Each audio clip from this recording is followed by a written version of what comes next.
All right, so thank you so much, Melonie, for being here. Now, Chief Diversity Officer, that is a huge role. How did you get to that point of being the Chief Diversity Officer of Google? Well, I'll tell you, my career up to now has really been about purpose and finding roles that have purpose.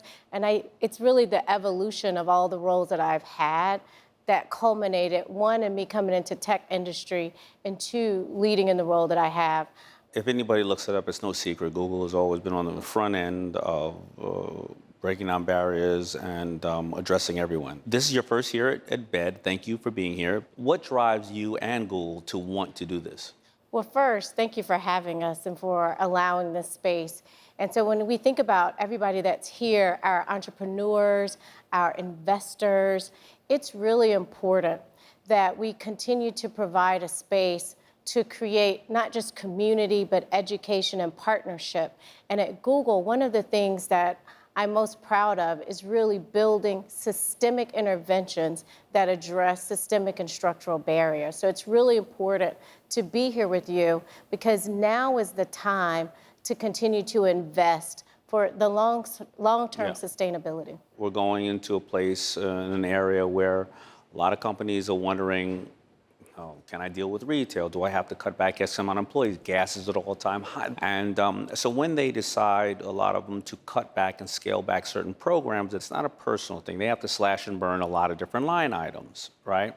But you and Google, on the other hand, is saying we're investing for the long term, right? A Band-Aid is just go out and hire as many people in this area, but if you don't give them enough knowledge, well, then you're setting them up for failure.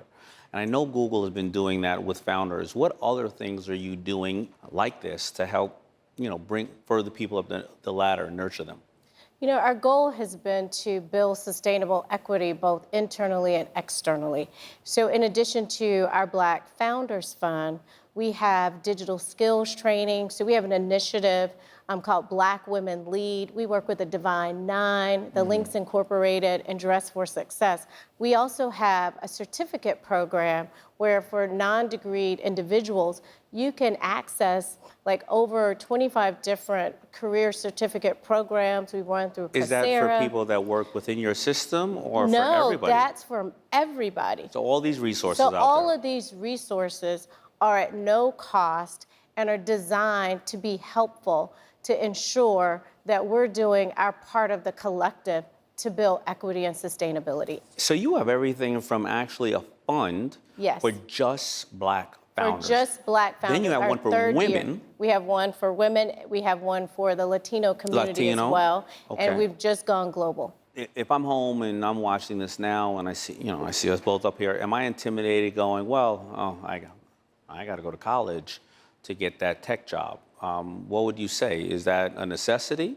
I would say be encouraged, and the career certificate programs that I just referenced are available at no cost, and we partner with Coursera to run that certificate program. So you don't have to be degreed to do that. And when you complete that, whichever certificate program you choose, you're not just eligible for roles at Google, you're also eligible for roles at over 150 other employers. So we have a whole network that we've assembled of companies that will accept these certificates. When we talk about this opportunity for all these positions and maybe being an entrepreneur and opening a business, there are a lot of people who are rightfully going to say, Damon, look at the numbers, right? We traditionally don't have access to capital. Even if we do have that, it's at a highest interest rate. There's a lot of things systemically that have been historically in place. It makes it harder for us. Come on, are you serious? What do you say to those people that rightfully so are very skeptical about how they can advance what we're talking about? I would say that historically, in Black community, we've always done well as entrepreneurs. I mean, look at Madam C.J. Walker and what she was able to do in that time frame. So we've always been able to make opportunity where it wasn't historically available. I think it does make programs like what we're doing at Google, very relevant to ensure that we're not just giving access to capital, but we're also giving access to the network, to the advisors, and allowing people to get even more capital based on that network. And the other thing I would say is that if I look at our historically Black colleges and universities, I was recently at Hampton University, they have an entrepreneurship major. That wasn't available when I was at Hampton. So there are more accesses, even for young people as they're coming up, to go into, that entrepreneurial path. What would be the advice you would give to not an entrepreneur or maybe somebody who wants to get into tech in that situation to another person of color working in one of the largest corporations in the world? What would you say to the other Melonies of the world or the ones who want to be Melonie? With an entrepreneurial mindset, like go to work as an owner, approach that so it's not as much about position but about purpose. When you act like an owner, you show up differently. That's true.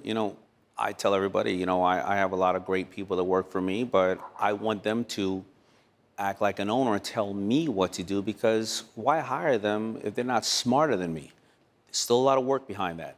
You have to be able to convey and present this information to the Melonies, and Melonie has to do it to whoever she reports. So you have to do it in a way that can be useful and take it step by step and actually can improve. And when you have an opportunity to go someplace where they do understand your value, you are passionate about it, well, then you're more prepared. Well, the other thing that happens when you act like an owner is you add in, not fit in. And we need to add into spaces, not fit into spaces. And I think, that's a cultural shift and a mindset change for some of us, that we're not looking for places where we fit, we're looking for places where we add. And owners know the superpowers that they bring, they know the purpose that they're following, and I think that's the other part of that mentality. Well, then you make the boss's job easier, and you may actually come up with different streams of revenue. I know that Gmail and Google Maps came out of employees just thinking of some stuff on the side. That's and exactly right. Now look, and it's in all of our lives right now. That's right. One person with one idea that took one action. So, Melonie, thank you so much for sharing all your knowledge, but more importantly, bringing all the assets and the resources that Google has to everybody out into the world, supporting Black Entrepreneurs Day and doubling down on educating, families and individuals alike and giving this opportunity. So thank you and Google so much for being here, and I really appreciate you. Thank you. Thank you so much for having me.